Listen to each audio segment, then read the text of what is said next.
It's funny that you said that. Yesterday I went to, get chicken and rice, and the fan walked in. He's like, "I'm a huge fan of you," and Houston Outlaws. He's wearing a Soul jersey. And you're like, "Well, let's see about that, buddy. We'll see about that." Alright. Hey guys, it's Adam from Akshon Esports, and today I'm speaking with Jake and Rawkus of the Houston Outlaws. Gentlemen, how you doing? Good. Good. We just won. Yeah. That must feel good. So today I'm doing a little bit of an introspective piece about the press experience within esports and the impact it has on players. Jake and Rawkus, you have kind of become the unofficial poster boys for the Overwatch League, and as such have done more interviews than most of the players in the league. So to start, can you tell me a little bit about what that's been like for you? You can start. I don't know. I think doing a lot of interviews is like, you don't think about it when you're in the process of it. It's just like oh yeah, interview, sure, I'll do that, and it's pretty straightforward. Just let the people know how you're feeling, and most interviewers, I think, and the press that we've worked with has been really great and like accommodating to us. So I've never felt like really pressured or in a bad situation as far as that goes.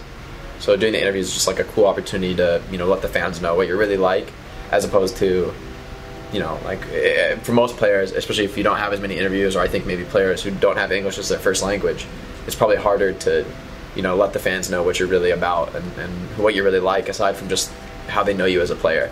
But interviews are like a cool opportunity to show off your personal side to the fans and let them know what you're all about. Yeah, to go into a little bit what he said, it's like I've never really felt pressured by like any interview questions. I actually like doing them because it just, like he said, helps me reach the fans like more personal level.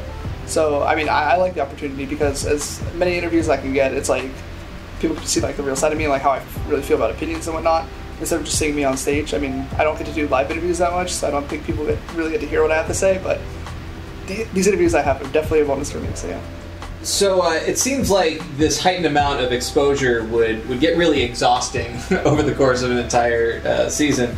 Is that the case for you guys? Do you feel any kind of like fatigue with having to do so many interviews? I think the downside maybe about having interviews is like you gain more popularity, so that means like more people are like judging you based on your play and like how you are as a person. So maybe if you are like not as like as known of a player as like maybe we are, it's like we're held to a very high standard of like performance now because we're so well known and people just expect that from us. So that's like the only added pressure I feel from it, and I mean that's just how I feel. So.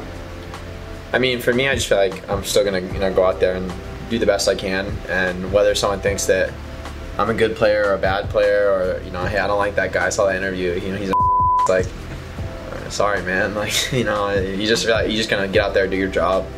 I feel like interviews are just kind of part of that, letting the fans hear what the experience is like as a player in the league, because I think fans really do want to know that, what is it like to be an Overwatch League player.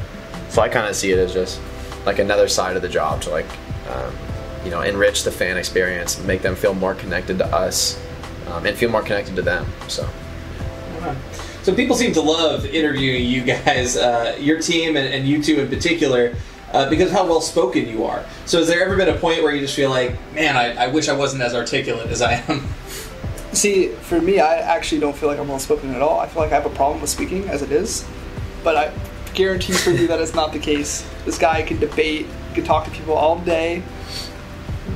Yeah, I mean, one of the only things I like more than playing video games is talking about video games. So it's pretty easy. Never stops talking about video games. Any game. I'm a nerd. What can I say? So different publications have different goals in what kind of material they might want to get from you. So how much of a consideration is that when you're walking into one of these rooms? Do you have to change your responses depending on who you talk to, or is it pretty standard? I wouldn't say you have to change your responses, but I feel it's more like, if you know what the publication is about and what the article they're writing is kind of going for, or whatever the content that's being produced from the interview, you kind of have an idea of what your audience is. If you talk to one publication, your audience might be people who know nothing about esports, and you're kind of breaking things down and saying, what is this whole thing? Or you talk to somebody who's maybe more esports focused journalism, and maybe most of those readers are going to know what the Overwatch League is. So you kind of, it's like you figure out where the standard of knowledge is. Like if you talk to the New York Times, the readers are probably not going to know anything about the league. But if you're talking to an esports journalist or something, then you can kind of go in deeper, and you can you kind of assume that the audience already knows what the league is and what's going on, and then you get to talk more about what's it like to be a player, because you don't have to sort of set up the background. And some articles or interviews, it feels like all you're doing is giving people the background of like, what is this whole thing, and what's it all about. And for those, I kind of think like they just use players as the spokespeople because they want to like help us and help our brand, which is cool. But in that role, I feel like it doesn't even matter if you're a player or not. You're kind of just like, yeah, this is what the league's about. Like honestly, any really dedicated fan could probably do the same explanation that we do. So then it just feels like we're kind of like, hey, yeah, this is what it's all about. Yeah, and actually, I'd like to touch on that more in a moment. But first, how do you feel the press has represented you and your team and your brand? Have you had any problems so far with misrepresentation or misquoting? We haven't had any problems with any social what is it called? Not social interviews, like media, just media, in general. Just media. Yeah, we haven't had any problems with like media sites or anything like that. Like no, I mean some media sites have twisted words just a little bit, but like not in like an extremely negative way. Mm-hmm. I think it was more so to like just create kind of drama. I mean, you kind of know like how to talk to people. Going back to what he said, like certain interviewers will try to do that a little bit. I mean, it's fine, but that's like very rare. It's like maybe like 1 or 2 out of like the 15, so it's just like, you get to know the people very well after doing this so often. The only thing is, I feel like when we do those trash talk videos or whatever, they're trying to get us to like trash talk each other. It was like, and when we actually do it, we're like, it's like 70% like, no, that team's really good, so like I love to play against them because they're so good, and like all those players are so talented. Beating them makes me feel really good because I know how good they are, and that's why it's so meaningful to me. But then they're like, I love beating those players. It's so great, and I'm like, well, so I get that they try to make it like the hype match or whatever, but I feel like one thing that does get kind of lost in translation is how much respect players have for each other in the league. I think we have been a team that even in stage 1, like with the Shanghai Dragons, when they were really considered the weakest team, and that like a lot of teams were putting their backup squad in, they were putting people who hadn't practiced together in, kind of not taking those matches seriously. Even from the beginning, we were always going 100% and showing them the respect that every team deserves, which is the hardest competition you can bring. We weren't like other teams subbing players out just to play against them. We literally played our main roster, tried super hard, and I mean, every team it's like that. Like we had a video that we had to make for Nixel. Like we don't want to talk bad about anyone. It's like they're like our favorite team to play against. We like respected every single player, but like they made us I said something about like Pine versus Linkser. I was like, Linkser's better. That's basically what it was. But it's just like no one wants to. Everyone respects like every player so much. Sure, there are a couple grudges with certain teams, but it's like grudges because like probably like personal problems that players have between each other. But that's like not like you don't respect the players. So like everyone respects each other because this is so hard to do. Like this is not an easy job. What would you say is one of your biggest pet peeves when doing interviews? I don't know. I mean, I think as long as you go into the interview and you kind of know what the direction is. I mean, maybe my only pet peeve is like if you kind of go into an interview and you haven't adequately been made aware of like what is really it's about, or like what the publication is about, so you don't really know how to answer some questions, or you're not sure like what they really mean by something. But I don't really think that's like a pet peeve. It's more like I just like to be prepared for an interview. I personally don't like live interviews when the interviewers are vague with me. I think that's like very frustrating. It's like, it's a live interview, just tell me what you want to talk about, and like I'll give you the best answer I can. But like when they're vague, it's very uncomfortable. So that's my pet peeve. Sure. What has been one of your favorite press experiences? For me, my favorite press experience was actually Santa Monica. Did my first interview ever. It was live with Malik, and the sound wasn't on. Oh yeah, they messed up your mic. So I sat there and I was talking. There was no sound. So I had to do it later with Malik in front of Belgium when they were playing. Like, hey, how's it going? Yeah, I was like, all right. And that was my first interview ever, so I was like really nervous on top of that. But that was my favorite experience.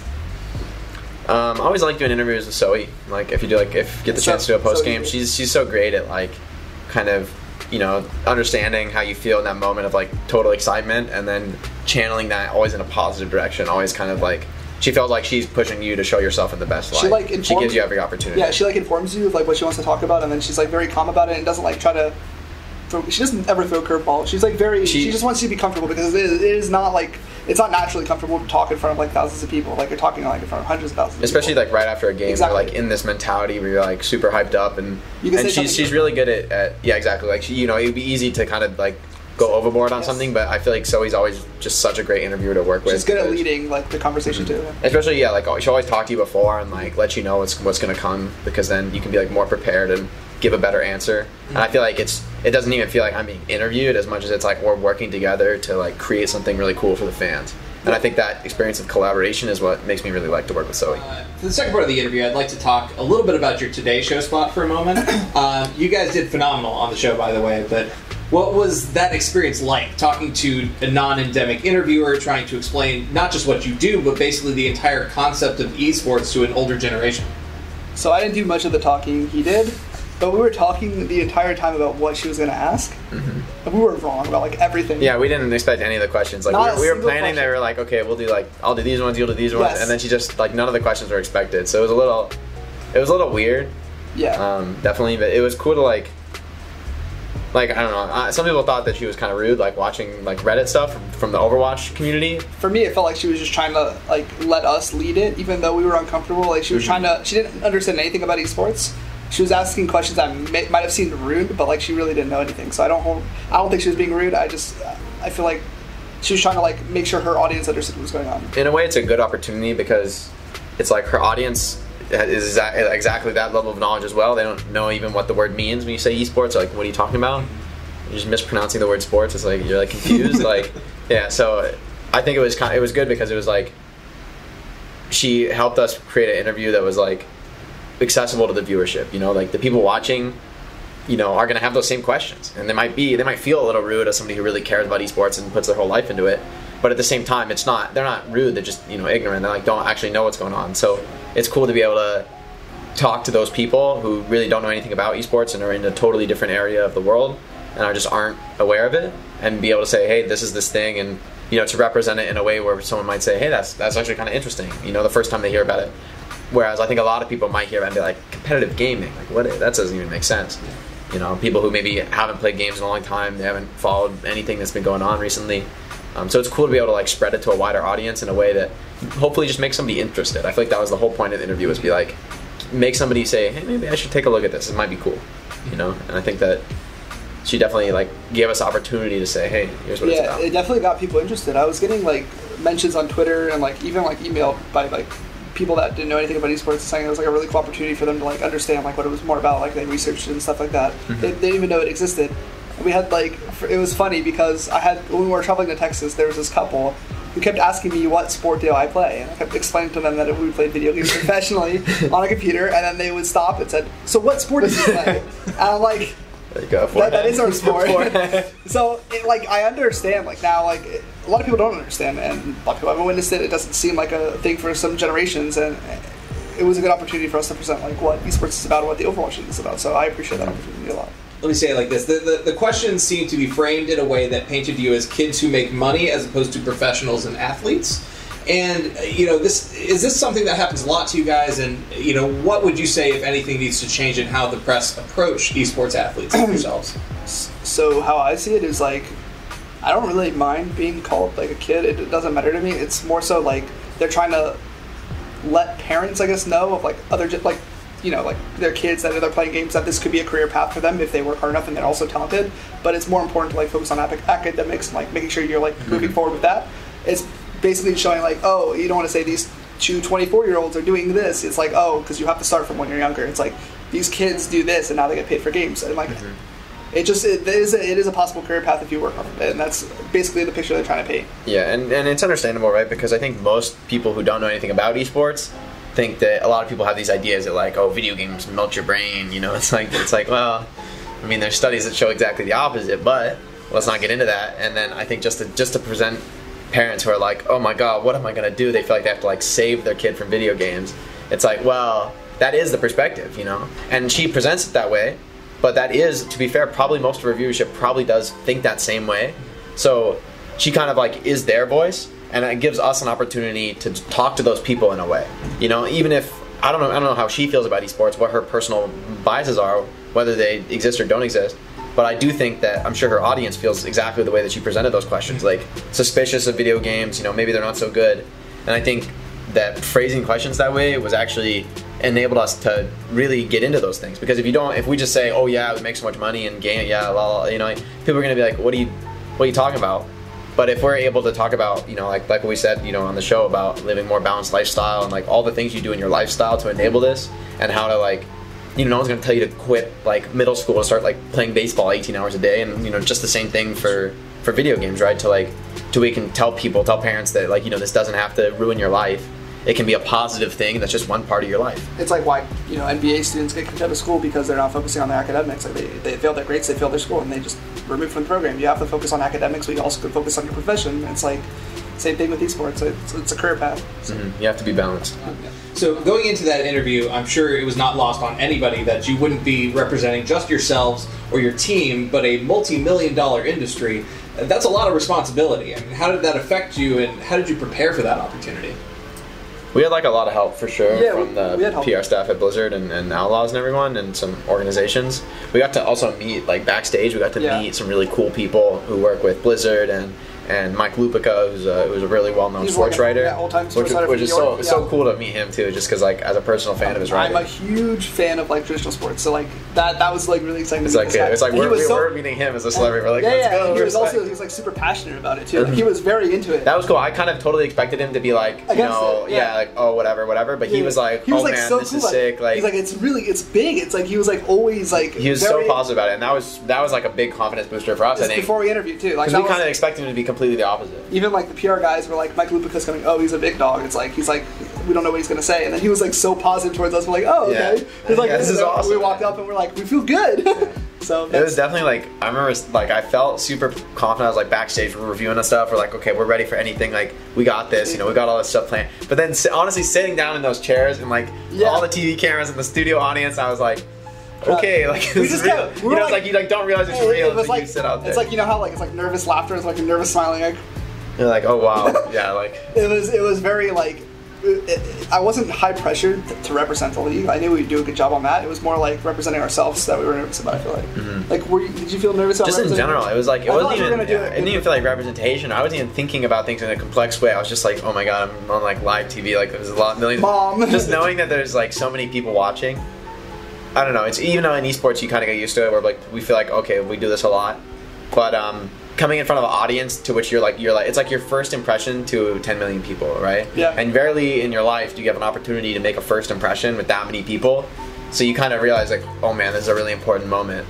So there was definitely like, for me at least, like it didn't hit me at all until like I sat down and we're like getting ready to go live in 5, and I was like, oh, actually, it hit me when the guy was like live in 5, and then he's like, "Let's go, walk out." You know, like when he was telling us to walk out. Yeah, it wasn't live in 5, but it's like live in like 2 minutes, and then he's like, "All right, so we're gonna sit down." And we sat down, and it was just like just sitting down in the chair. That was the chair. Before it even went live, we sat down, and I was like, "There's a lot of people here," and it was like me and Jake just like looking at each other, and she hasn't sat down yet. Yeah, she's like away. We're like, oh, it's like, okay. I thought it was funny too because we were watching like the segment before, in like the green room, and then going to sit down and being like, oh, this is us now. Wasn't it like Days of Our Lives? Like no, it was like Happy Days. It was Happy Days. It was like the cast of Happy Days. It was so cool too. I was like watching the show, I was enjoying it, and I'm like, wait a minute, I'm about to be there. Whoa. That was definitely weird. Just to kind of close things out, between social media, press, league games, streams, and fan meets, you guys put a lot of yourselves out there, and you have to be on for the public a lot. So how does that affect you, and when do you even find the time to kind of be your own unfiltered self away from the spotlight? Kind of got used to being on so much more than like having off. It's gonna be very weird during the off season for me because like I've gotten used to this lifestyle since December now, and it's just been nonstop for me. You're kind of just like rolling with it, keep the momentum. You never let the momentum drop. If you slow it down, it's like it catches you by surprise. I'm pretty sure it's like not worth hitting the brakes because you're just gonna have to like get back into it again. So you should just stay with it. But for me, I feel like if I do like good like hard cardio for like an hour, it's just great because you just totally lose yourself in a workout. What's cardio? What?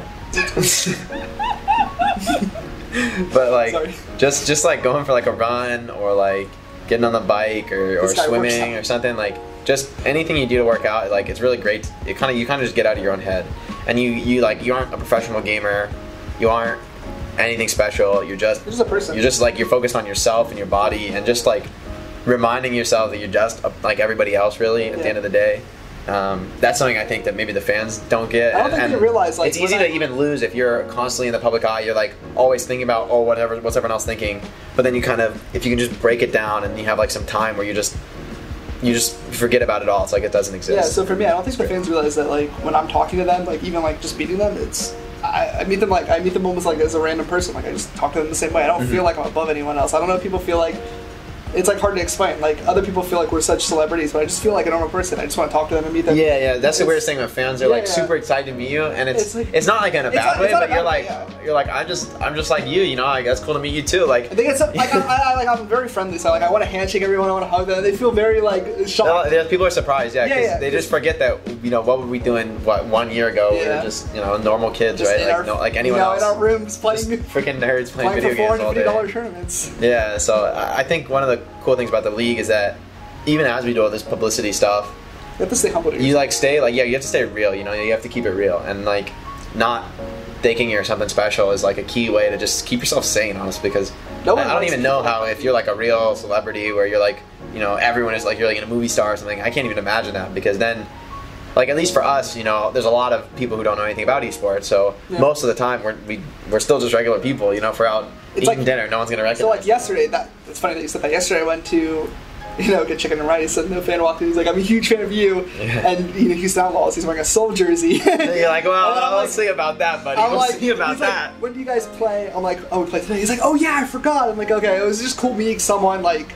It's very like I don't know how to explain. It like re-energizes you because they're so excited about it. You're like, yeah, this is pretty cool. This is actually this is pretty cool. I do play like 4 hours. Let's go. But yeah, that makes it like real. That makes it all better. Like the fans are really everything. They like remind you how special it is, you know. And I think that's like a really cool thing to stay true to. Is like being aware of how lucky we are. We're like a select few of people that can do this, and it's all because of them. And it's just I don't know how else to explain it, but. You like don't feel it when you're out there playing on stage. You're just like in the game. You're totally focused. I personally, I guess I'm a diva because I personally love when I make a play and I hear the crowd roar. I think everyone loves it. Everyone loves it. It does feel pretty good. But you know, it's like you're on the screen because you're making the play. You make like a sick play and you hear the crowd. You're like, yeah, they saw that. Like they know. But all right. Well, hey, in the spirit of the interview, which is kind of meta, I guess I have to ask, how does this interview stack up against your other press experiences? I mean, this was very self-reflective, so I think it was like, I don't know, but it kind of mirrors this general trend that we're talking about, which is just keeping it real. And like this interview is like, I mean, it's just, I feel like you don't, the cool thing as a player is that, I know some people have the perspective that we're like super controlled, I guess, you know, because of probably some of the, you know, people getting dropped from the league, that like we have to conform to some super high standard. I don't feel like the standard's that high. I feel like it's just like, don't like, be like really stupid. Be a like, good you know, person. Like, be a good role model. Yeah, like just don't be an aid. Just don't just you know be like you know. And it's just like it's like actually pretty easy. So I think it's cool that we can just be ourselves, and that the fans are also really supportive of that. They don't expect us to be something special or different. They're supportive when people are like, yeah, I played bad today. Sorry, you know, like it's so rare, honestly, to find like a really negative fan in esports. Whereas I feel like in traditional sports, it's like much more balanced, like positivity and negativity. Yeah. Esports feels like really biased toward the positive. So even though the negative sucks and it really does hurt us, I think, when we see really negative stuff about ourselves, at the same time, the balance is so clearly in the positive. I think the difference between the traditional sports and esports is like in traditional sports, the players do not like interact with the fans at all. It's very rare. Mm-hmm. But like in esports, we're constantly interacting with the fans. We're talking to them on social media, on Twitch, whatnot. They kind of like grow like a friendship with us, and it's hard to grow a friendship with like a traditional sports player because you're just a fan of them, and they have like stuff they literally can't like talk to fans that much, like they have contract obligations and whatnot. They just don't have time. But we like take time out of our day, even like when we go back home, we just stream to them. So like interacting with them like that, it's like they feel like there's a friendship, so there's more positive than negative right there. And I feel like no one wants to be mean to your friend. Like it's like kind of it's easy to like be like, oh, why'd you do that play? Exactly. Like be negative when you don't really know that. You don't think of someone as a person. You just see them as like what they do tool, and like the player. Yeah, like they're the running back or whatever. You know what I mean? Like I think for us in esports, you always have the opportunity to be yourself first and a player second, which I actually think is a really positive thing, both for our futures and our careers, and just for the day-to-day experience of you know just being supported by fans. Yeah. Rawkus, Jake, thank you guys so much. This has been an absolute blast. Thank you. Thank you. Hey guys, this is Adam from Akshon Esports. Thank you so much for watching. If you enjoyed this video, please like, comment, and subscribe. And for future Overwatch League content, including interviews, highlights, and more, check out AkshonEsports.com.